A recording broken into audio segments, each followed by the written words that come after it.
সেটা হচ্ছে কি, আমি একটা জিনিস জানি, এই দেশে ভালো কাজ করতে গেলে আপনাকে মামলা খেতে হবে, জেল খাটতে হবে। আমি সেই হিসাবেই সেটাই গ্রহণ করে নিয়েছি। দেখেছি আমাদের বাংলাদেশে প্রত্যেকটি পরিবারেই এই জায়গা জমি বিষয়গুলো নিয়ে খুবই সমস্যা সবসময় লেগেই থাকে।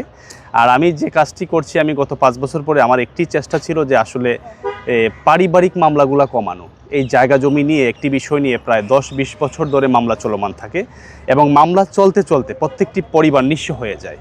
এই জন্য আপনারা দেখেছেন যে আমি বাংলাদেশ আইন সহায়তা কেন্দ্র ফাউন্ডেশনে ছিলাম, তারপরে এখন বর্তমানে আশোক ফাউন্ডেশনে আছি, আইন সহায়তা কেন্দ্র। এবং এই বিষয়ে আমি আবার দুবার অ্যারেস্টও হয়েছি, সেটাও আপনারা দেখার কথা, দেখেছেন। তো এইখানে একটি বিষয় ছিল, সেই বিষয়টা থেকে আমি ক্লিয়ার হয়ে আসছি। সেটা হচ্ছে আমি যে সংস্থাতে ছিলাম, ওই সংস্থার নামের সাথে দুর্নীতি দমন কমিশনের নামের একটা মিল ছিল। আমাদের যে প্রাইভেট যে অর্গানাইজেশনটা ছিল, সেটা হচ্ছে আপনার অ্যান্টি কারাপশন অ্যাসোসিয়েটেড অর্গানাইজেশন।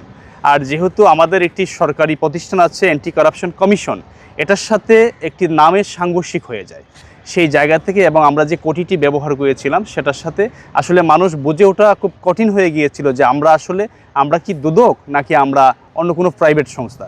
তো সেই জায়গা থেকে একটি ভুল বোঝাবুঝির জায়গা থেকে দুর্নীতি দমন কমিশনের চেয়ারম্যান স্যারের সাথে আমি দেখা করতে গিয়েছিলাম। তো সেখানেই আমি এই কাজ করতে পারবো না এবং এই সংস্থা থেকে যাতে আমি কাজ না করি এবং এই কোটি যাতে ব্যবহার না করি, এই কথাটি ওনারা আমাকে স্পষ্ট করেছিলেন।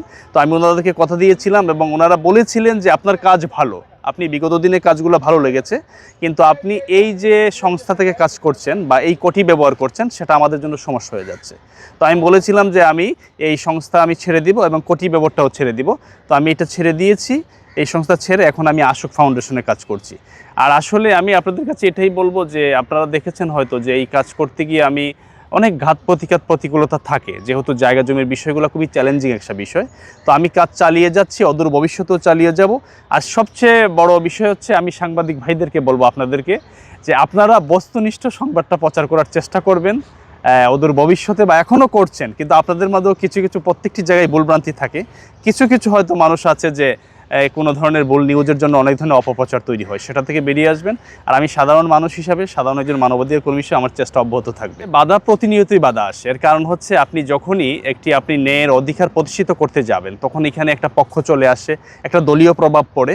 তো সব ঘাত প্রতিকূলতা পেরিয়ে আমি চেষ্টা করি আমারটা করার। আর আমি যেভাবে করি সেটা হচ্ছে, আমরা স্থানীয় গ্রাম আদালতের মাধ্যমে দেখা গিয়েছে আমাদের সংস্থা থেকে আমরা ওইখানে একটি চিঠি দেই, এসপি স্যারকে এবং অফিসার ইনচার্জকে দিয়ে, আমরা গ্রাম আদালতের মাধ্যমে দুইটা পক্ষ নিয়ে সামাজিকভাবে সালিশের মাধ্যমে যখনই বোঝাতে পারি যে আসলে মামলা ভালো জিনিস না বা একটি অন্যায়ের প্রতিবাদ করি, তখনই বিষয়টি সমাধান করতে পারি। এটা হচ্ছে কি, আমি একটা জিনিস জানি, এই দেশে ভালো কাজ করতে গেলে আপনাকে মামলা খেতে হবে, জেল খাটতে হবে। আমি সেই হিসাবেই সেটাই গ্রহণ করে নিয়েছি।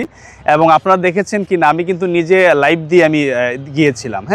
এবং আপনারা এটা অবশ্যই যথেষ্ট জ্ঞান আপনাদের আছে, বোঝার ক্ষমতা আপনাদের আছে।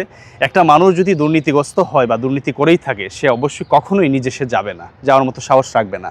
এবং দুর্নীতি দমন কমিশন বলেন এবং পল্টন থানা বলেন, তারা যথেষ্ট চিরুনি অভিযান করেছেন। আমার সম্বন্ধে তথ্য কালেকশন করেছেন, কোথাও আমার সাথে কোনো ধরনের দুর্নীতির কোনো ধরনের প্রমাণ তারা পাননি, যেহেতু আমি করিনি, তো পাওয়ার কথা নেই।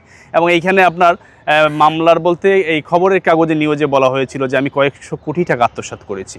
আমি কিন্তু নিউজে চ্যালেঞ্জ করেছিলাম যে যদি আমাকে 20 লক্ষ টাকাও দেখাতে পারেন যে আমার অ্যাসেট আছে, আর যেটাই আছে আমার পৈতৃক বাবার, আমার একটি গাড়ি আছে, সেটাও আমার বাবার টাকা দিয়ে করা, যতটুকুই আছে আমার ফ্যামিলির সাপোর্ট।